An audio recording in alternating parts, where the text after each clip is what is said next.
Good morning, good afternoon, good evening, wherever you are, and thank you for stopping by yet again. I got quite a few things to go over. I think it's going to have a sort of a happy ending to it, so to speak, or at least to this phase. So let me go rolling through it. I'm going to be looking over here at various things on the list to be sure that I strike them all. First, I'm going to bring you up to date on simply on the coronavirus situation, since that's obviously the focal point of everything and the reason why we don't have people coming in or leaving the country right at the moment. We're still, as a nation, under quarantine in that sense. I'm not going to try to explain what everything means here, because I suspect most of you already know, and if you don't, the details are not important. The important thing is just to be aware of them. One of the goals you want to reach before you start to loosen a quarantine is to have the rate of transmission, the rate by which it moves through the society, to slow down until it falls below 1.0, where it is 2, 3, and even 3.5 or whatever in some societies. We are now less than 1.0, and it continues to fall. So we want it to go further.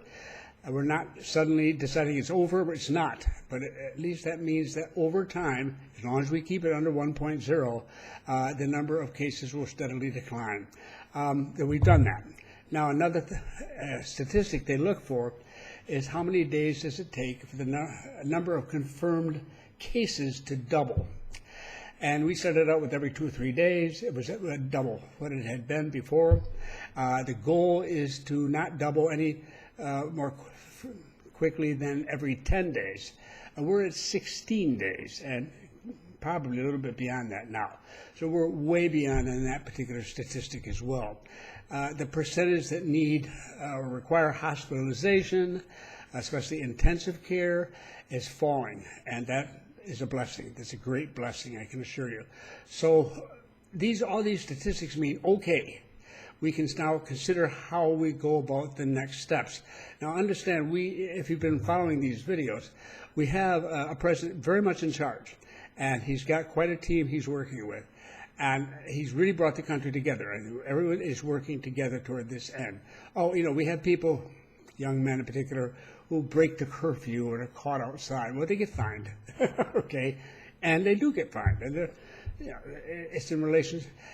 Justices of the peace, you might call them, the lowest level of justice here in the country are where these young, not young only, middle-aged, older people are taken who are breaking curfew and the like. And given their circumstances, the fine is related to that. So no one's going to be forced into poverty or something of that sort. But it's going to be sharp enough so they don't do it again. That's the whole purpose. And they've now raised the fines, the high limit justice can go to a much higher limit than before, because really, we want this, especially this next week, we don't want to see things turn and go the wrong direction. We want to keep up what we've got going. And the president's done a super job of talking about that. Now, other things I've discussed in the past have happened. You may remember that we were creating a modular hospital, one that could be put together and taken apart and moved around, et cetera, and so forth. We did it in 1 month. It was done on schedule. I've got a couple photos here. This one is just a room, one of 100 rooms in the modular hospital. Some of them are made up for intensive care units.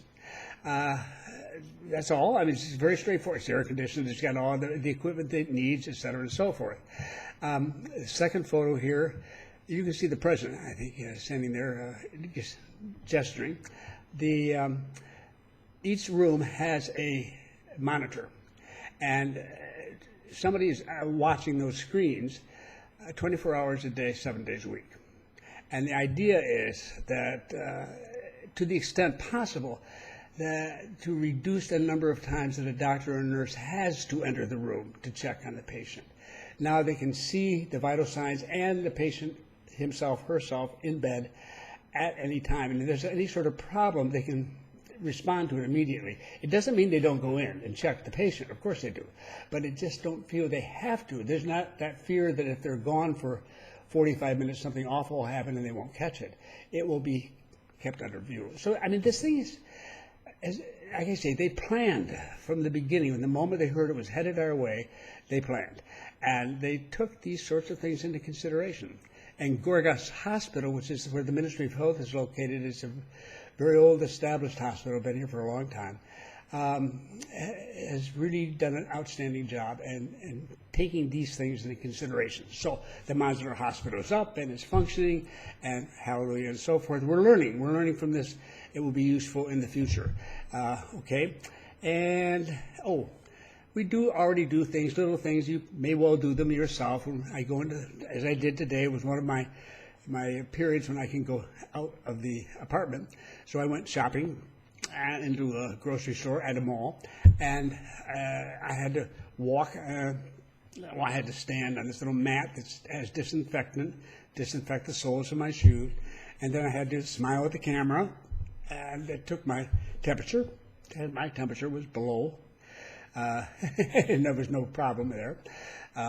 Below normal, actually. I was a pretty cool guy.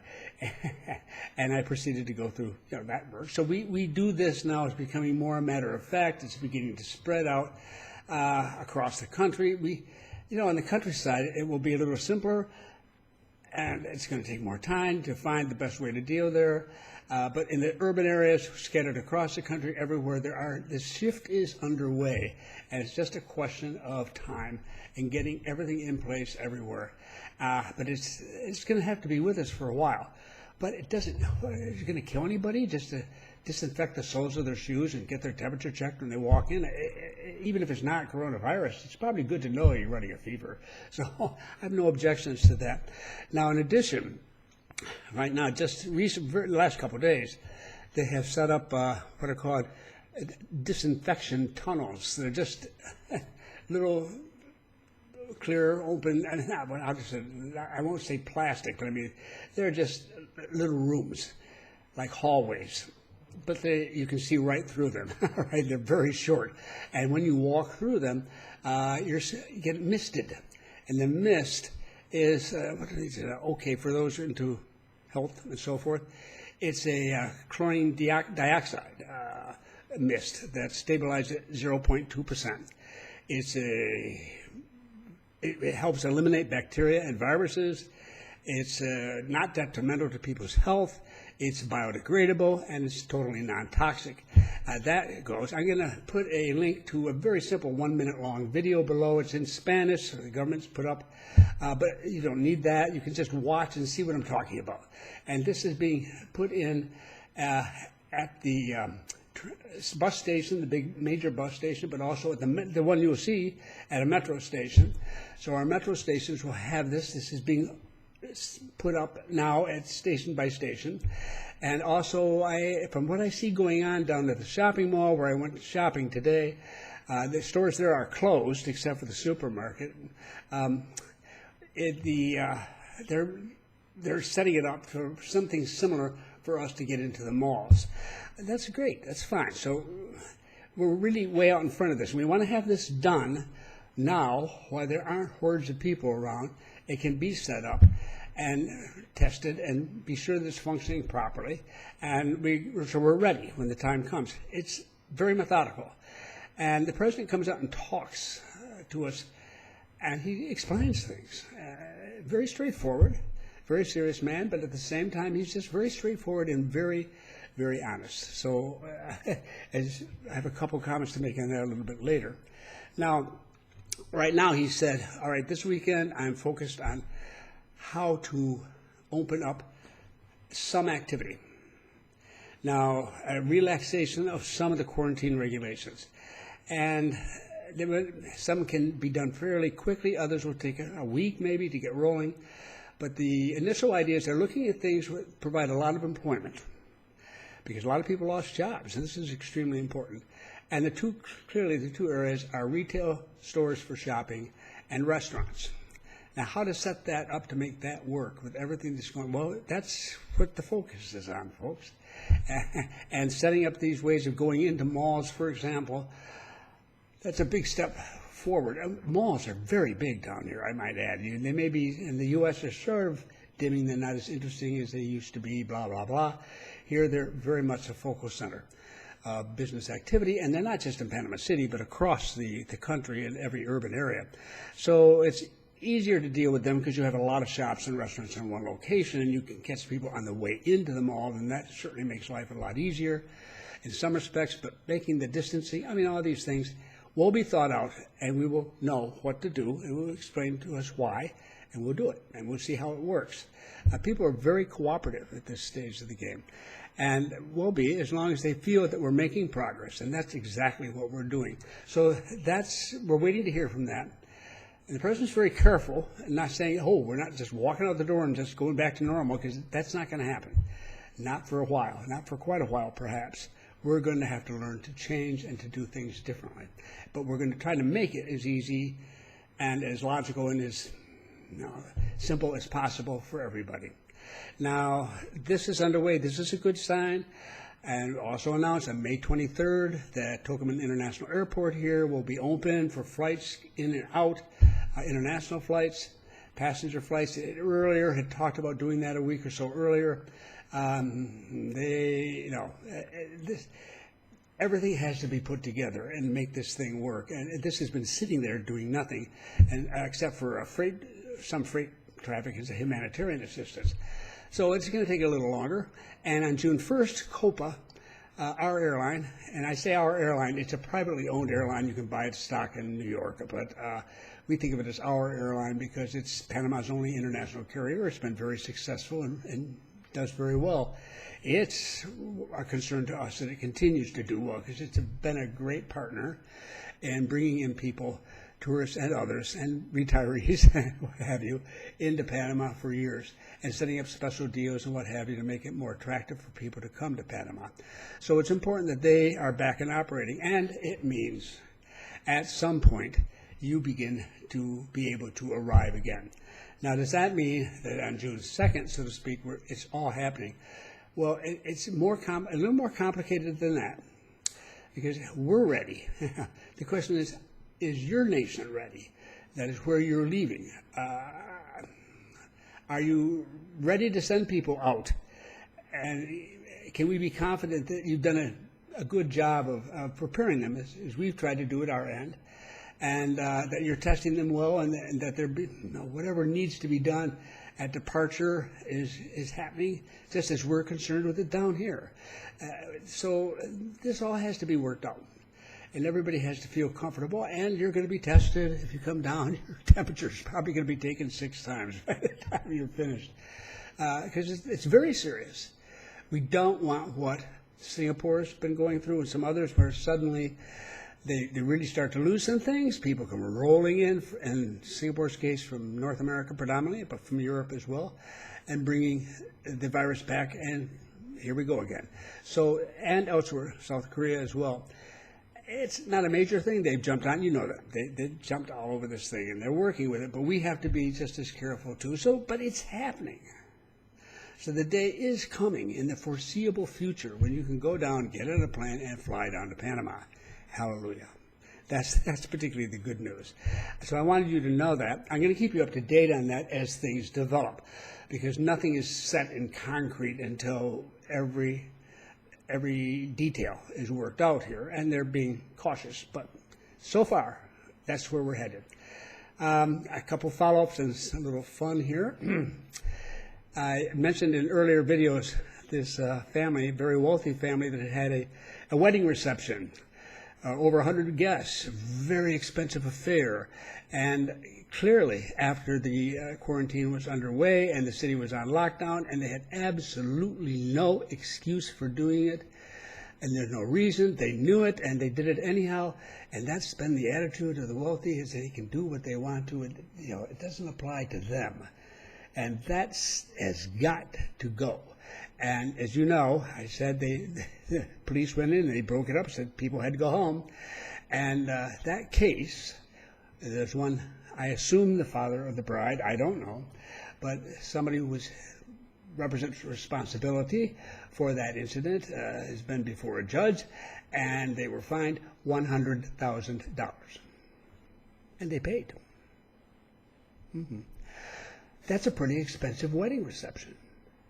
But there's no better way to make it clear that, yeah, we just didn't embarrass or humiliate somebody. We just didn't make an example of them. They paid $100,000. They will not do that again, and neither will you? No matter how rich you are, that's stupid. You won't do it. Panamanians are too careful with their money for that to happen, even if they're rich. So yeah, that approval. But the big one, I thought, particularly so, was as of yesterday. And this is Wednesday. Today is Thursday. Tomorrow's Friday. Okay, and so this is very current, and it will cease to be current in another few days. We have a program of vouchers, $20 vouchers, for example. I don't know, they may come in different denominations. And as you've heard here, food bags of food that have been distributed. These are meant for the poor, people who just have nothing, and their jobs are gone. They can't work, they can't do any work, they can't get any payment anywhere. How are they going to make it? And the answer is this massive effort that's been going underway to get the food and these vouchers to them.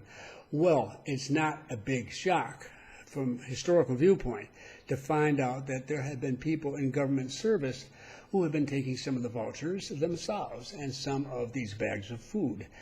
And they would, in the past, it's amazing. They would do it in impunity. That is, they just do it. And if somebody found out they'd done it, there'd just be, and nothing much would happen. And in the last couple of years now, we found a couple really outrageous stuff like that. And people are really short-tempered about this sort of activity. And the tempo has reached a higher level. Well, President Cortizo has decided that if he can make an example out of rich people, he can also aim it right at the bureaucrat who lives next door to you. And they have, I think it was 589 is it so far? These are government officials at different levels. They're not big time necessarily. They're middle level in the Ministry of Education, in the Ministry of the Presidency, and other ministries. And to get to access these vouchers and the food, they had to show their national ID. We call it a sedjo, and their numbers taken and everything else. So this is when I say this: people just go and do these things and never expect to have to, do anything about it because there's so many of them and they can't. What can they do about it? So they collected from it. President Cortizo announced last night that they have 2 days. We know who you are. Is what it boils down to. We know who you are. You have 2 days. You have Thursday and Friday. You will go to the personnel office of your particular agency, and you will ask for a form, and you will fill it out, and you will ask them to take 20% out of your salary for the next 3 months and give it specifically for the fund to support this sort of activity. Or we can't force you to do that.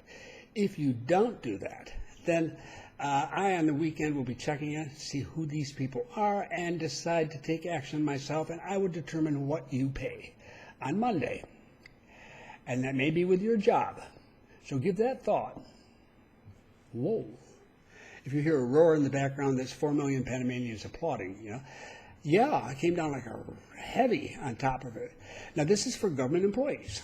And he said, we have people in the contractors and private sector. They have also been found to do this. We know who they are, but we leave that to the companies, the corporations, to deal with as they see fit. And the point here is that the government doesn't go in and discipline individual people working in private enterprise. That's their, but the business can look pretty bad if its people are taking things, right? So he's not going to find them. But that business has got to know that their very own people are going in and taking from the poor. No. So I'm giving you this whole package. It's not just to impress you.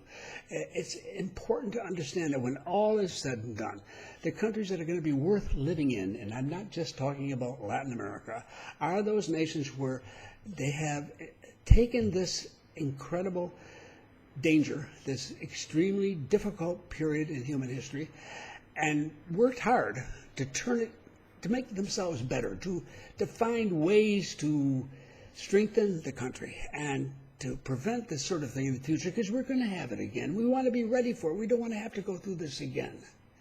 I mean, the president's very clear on this. and people are in agreement with him. The popularity rating is sky high. This is not common here in Panama, but it is very much so now because people believe him and they have confidence in him. And now that the results are coming out the way they are, it's a great feeling. Now, that doesn't mean that people aren't really waiting to get back into jobs. We don't have the money they have in some countries that can pay people's salaries. To the extent possible, we work with the government, private businesses, try to encourage them to do what they can, and the government does what it can, and banks have said you don't have to make payments on credit cards or whatever for X number of months, and you can pay at a later date, or we can reduce the amount, or blah, blah, blah. Their efforts are being made along those lines. But we don't have the big bucks to do that, so we need to get this employment thing going over again, no doubt about it. We're going to have to do it intelligently, and that's our big challenge. So our challenge isn't finished yet. Our challenge really comes over this next, say, 30 days as we make that transition, or it'll be probably more like 60 to make the transition. It includes everything from opening up some shopping and what have you, but also the airport and everything else. And see how we can do that and see the results of that and what happens and how we deal with it. I think I'm very positive about it because why not? What am I have to be ashamed of for Panama's sake? Nothing. And I'm going to leave another link down below, too. This is to a magazine called America's Quarterly, which is it's a sort of magazine that anybody can subscribe, but it's predominantly among leading business people, finance people, government people, things of this sort. And they're known for really doing good work, having very good journalism. They're nonpartisan. They're not a political outfit. They make commentary on Latin America and the Americas in general. They rarely talk about a country like Panama because we're small. They deal most frequently with the big ones, Mexico, Brazil, Argentina, Chile, Colombia, these nations, Venezuela, these nations with either big populations or if you're small, if you're causing a big problem, then they talk about you. In their most recent issue, though, they have one on Panama. And you should sit and read it, because I thought, wow, that they did their research. I mean, it's not everything. They covered, though, many of the main points, and they sort of summed it up. And it makes every Panamanian proud, and they damn well should be. They've earned it. So if you want to, you can take a look at that and see for it, too. So if you're going to move here, this is what you want to hear from wherever you move. You move to Panama, you move anywhere. You want to know that that country is passing through this period as well as it humanly can. So that when you get there, you can feel that stability, you can feel that security, you can feel that sense that we're working together, we're getting things done, and, it's okay, there'll be problems, there'll be challenges, but, join us. We'll work together, we'll get it worked out. That makes all the difference in the world, and there could be other places that do it just as well. So I'm not going to badmouth anybody, but I am very pleased to be able to say these things. I've not said them in the past like this because I haven't had reason to. I've been disappointed more often than not by presidents and chancellors and prime ministers and everything else all over the world. I'm just pleased in this case, and I'm not making a political statement, I'm making a statement as a resident of the Republic of Panama, that I am very, very pleased with everybody working on this effort and the work they have done to date. And anything can happen in the future, but man, we have built ourselves a great past, and I suspect we're going to go right on into the future. Why not? Thank God the election was last year, and we have over 4 years before we go through it again. So we've got time to really work on this, and we're doing it. So that's it. Wanted to say that. Now, the two basic things I'm going to be working on, I'm trying to work it out here for you. Now I feel a little bit more interested. I can see things opening up. Otherwise, we didn't know. But one of the things that one group, the largest group of you, are still trying to make up your minds whether you want to live here or not. I want to talk to you in part, well, anybody actually, about after having spent 50-some years doing analysis of economic development and political and social development in nations all over the world, what I look for, what concerns me, what are some, in a little bit more sensitively, in a little more detail, what it is that I look for in a country that's got good future ahead of it. And it's not just going to be Panama. Other countries will also be in there too. But the sort of things that you don't have to be an expert. You don't have to do it for 50 some years like I have. You can do it you can do it. You're smart enough. You're definitely intelligent enough to handle it. But you just haven't had anyone sit down and talk to you about it. So that's what I'm going to do. And see if that can be helpful, fine. If not, some of your time, you can always click and go to another site. For others, it's real estate. I know that's small, but it's a real group who are very much interested, have been for some time, because rentals and purchases have been so much cheaper. Are they cheaper now? Yeah. Sure, of course they are. And they will be. Now, you shouldn't come rushing down and throw money at things. I've seen that happen. I saw that happen back in 2004-05. It's another story I'll talk about later.